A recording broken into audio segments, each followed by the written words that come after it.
Okay, now come to our next relation, Young's modulus, modulus of rigidity and Poisson's ratio.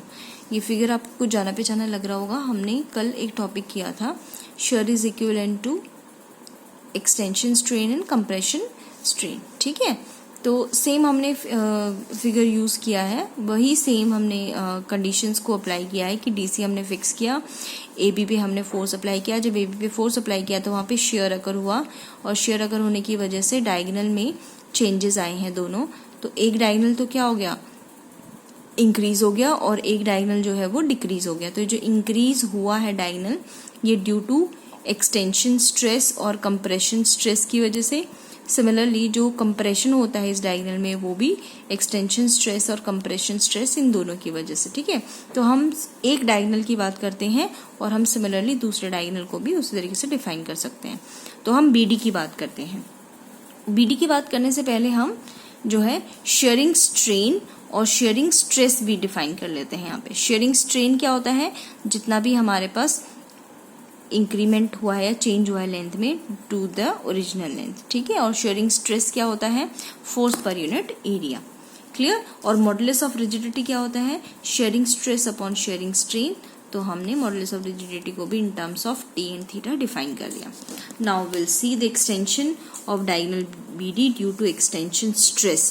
तो extension stress, अब वहाँ पे extension जो भी हमने माना था, हम ऑलरेडी अल्फा और बीटा कंसिडर करके चलेंगे. अल्फा क्या होता है, जो भी एक्सटेंशन हुआ per unit length per unit stress. ठीक है, तो किस लेंथ पे हुआ है, बीडी पे हुआ है. तो बीडी इंटू जितना फोर्स हुआ अप्लाई हुआ, जितना एक्सटेंशन हुआ. अब बीडी हमने कल भी निकाला था, ये एल है ये एल है, तो बीडी क्या हो जाएगा, L√2.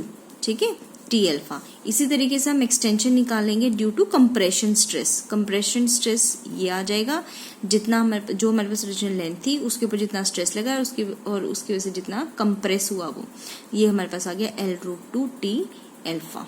क्लियर. नाउ जो टोटल एक्सटेंशन होगा हमारा बीडी का, वो क्या हो जाएगा, इन दोनों का सम, जो एक्सटेंशन स्ट्रेस की वजह से आया और जो कंप्रेशन स्ट्रेस की वजह से आया है. क्लियर. तो अब एक्सटेंशन स्ट्रेन अगर हम निकालना चाहें तो एक्सटेंशन स्ट्रेन जो है वो क्या हो जाएगा, जो हमारा इंक्रीज इन लेंथ और ओरिजिनल लेंथ जो था डायगोनल का. तो L√2 से L√2 कैंसिल, हमारे पास जो बच गया वो क्या बच गया, टी अल्फा प्लस बीटा. ठीक है, सिमिलरली हम कंप्रेशन स्ट्रेन भी निकाल सकते हैं अलोंग एसी, वो भी हमारा इसी टर्म के इक्वल आएगा. आप निकाल के भी देख सकते हैं. ठीक है, समझ आया. तो ये हमारा आया है कंप्रेशन स्ट्रेन और ये हमारा आया है एक्सटेंशन स्ट्रेन. कल जब हमने आर्टिकल किया था उसमें हमने क्या पढ़ा था कि जो हमारा कंप्रेशन स्ट्रेन और एक्सटेंशन स्ट्रेन आया था वो किसके इक्वल आया था, θ/2 के इक्वल. तो हम इसको लिख सकते हैं ना, θ/2 के इक्वल लिख सकते हैं ना इसको. ठीक है, तो थीटा क्या हो जाएगा, 2t अल्फा प्लस बीटा.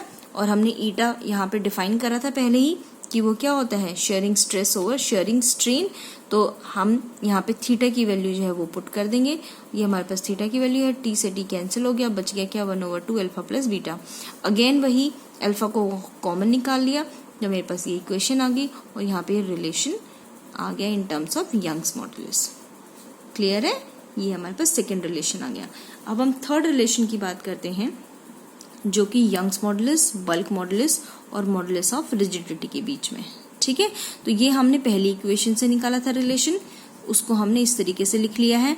ये हमने दूसरी, ये वाली जो इक्वेशन है दूसरे रिलेशन से निकाला और ये हमने ऐसे लिख लिया है. अब 2 को अगर मैं यहाँ ले जाऊँ, मल्टीप्लाई कर दूँ, तो मेरे पास क्या बच गया, y/η 2 + 2 सिग्मा.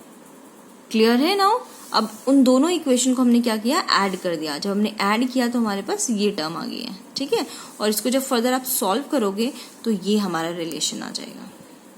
समझ आया. इसमें यंग्स मॉडुलस है, बल्क मॉडुलस है और मॉडुलस ऑफ रिजिडिटी है. तो अब चौथा जो आखिरी रिलेशन बच गया वो हमारा इन 3 इलास्टिक कांस्टेंट्स के बीच में बच गया, bulk modulus, modulus of rigidity and Poisson's ratio. तो अगेन जो हमने फर्स्ट और सेकंड इक्वेशन जो यूज की थी, उन्हीं दोनों को का रेशियो लेंगे तो हमारे पास ये रिलेशन आ जाएगा. इसको आप सॉल्व करके देख लीजिएगा, बहुत इजी है. ठीक है, और ये रिलेशंस बेटा आपको याद रखने पड़ेंगे क्योंकि न्यूमेरिकल पर्पस के लिए बहुत इंपॉर्टेंट है. और न्यूमेरिकल में आपको डायरेक्ट रिलेशन अगर पता है तो आप उस न्यूमेरिकल को इजीली सॉल्व कर पाएंगे। ये बहुत इम्पॉर्टेंट है, ये वाला topic exam point of view से मोस्ट इम्पॉर्टेंट टॉपिक है, तो प्लीज़ इसको ध्यान से करिएगा, अच्छे से समझिएगा। कुछ भी कोई भी डाउट होता है किसी भी स्टेप में तो प्लीज़ लेट मी नो, ठीक है।